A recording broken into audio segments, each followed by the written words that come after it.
മൈമൂൺ മാട്ടുമ്മൽ കാഞ്ചനപുരിയിൽ നിന്ന് നമ്മുടെയോടൊപ്പം ഇപ്പം ഈ ട്രിപ്പിനെ കുറിച്ച് ട്രിപ്പിനെ കുറിച്ച് സംസാരിക്കാൻ വരുന്നത് മനു കൃഷ്ണൻ ഇന്ദ്രിസോ റിസോർട്ടിന്റെ ഉടമയാണ്. പുള്ളിക്കും കൂടി പറയാനുള്ളത് എന്താണെന്ന് നമുക്ക് കേൾക്കാം ഈ ട്രിപ്പിനെ കുറിച്ച്. നമസ്കാരം, എൻ്റെ പേര് മനോജ്. ഇന്ദ്രിസോ റിസോർട്ട്സ് ആൻഡ് ഹോട്ടൽസിൻ്റെ ഒരു ഡയറക്ടറാണ്. ഇപ്പോൾ ആദ്യമായിട്ടാണ് ഇൻഫാക്ട് രണ്ടാമതായിട്ടാണ് തായ്ലൻഡിൽ വരുന്നത്. പക്ഷേ ആദ്യമായിട്ടാണ് ഇത്ര ഗംഭീരമായിട്ട് എക്സ്പ്ലോർ ചെയ്യാൻ പറ്റിയത്. എക്സാമ്പിൾ മല്ലിക സിറ്റി, കാഞ്ചനപുരി, ഇതൊക്കെ ഇങ്ങനെയുള്ള പേരുകളൊക്കെ ഞങ്ങളുടെ ട്രിപ്പിൻ്റെ ഐറ്റിനറിയിൽ കേട്ടപ്പോൾ ഗൂഗിളിൽ സെർച്ച് ചെയ്തപ്പോൾ തുടങ്ങിയ ഒരു ക്യൂരിയോസിറ്റിയാണ്. അത് വന്ന് രണ്ടും ഗംഭീര എക്സ്പീരിയൻസ് ആയിരുന്നു. ഓഫ് കോഴ്സ് പട്ടായ, ബാങ്കോക്ക് എല്ലാം നിങ്ങൾക്ക് അറിയാവുന്ന ഡെസ്റ്റിനേഷനാണ്. പക്ഷേ ഈ ഒരു ഡെസ്റ്റിനേഷൻ ഇത് വളരെ ഗംഭീരമായിട്ട് നമ്മൾ എക്സ്പ്ലോർ ചെയ്തു. പിന്നെ വേറൊരു പ്രത്യേകിച്ചൊരു കാര്യം നോട്ട് ചെയ്യാൻ പറ്റിയത്, നമ്മുടെ കേരളത്തിലെ നിർമ്മിതികളുമായിട്ട് വളരെയധികം സാദൃശ്യമുണ്ട് ഇവിടുത്തെ എല്ലാ നിർമ്മിതികൾക്കും.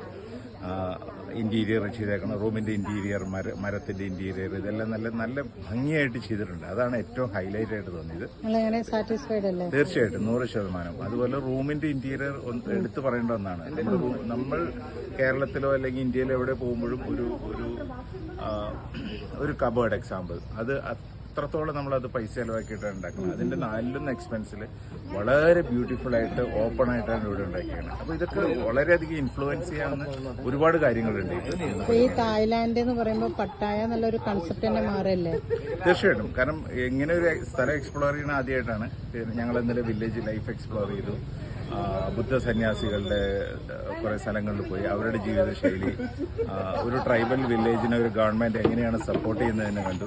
നമ്മുടെ നാട്ടിലൊരു ട്രൈബൽ വില്ലേജ് എന്ന് പറയുമ്പോൾ നമുക്ക് പ്രീസെറ്റ് ആയിട്ടുള്ള ഒരു കൺസെപ്റ്റ് ഉണ്ടാവും. അതിന്റെ നേരെ ഓപ്പോസിറ്റ് ആണ്. കാരണം അത് വില്ലേജിന്റെ ഉള്ളിൽ തന്നെ സ്കൂള്, അവിടെയുള്ള എല്ലാ സൗകര്യങ്ങളും, അവർ ടൂറിസം കൊണ്ടാണ് ജീവിക്കുന്നത്.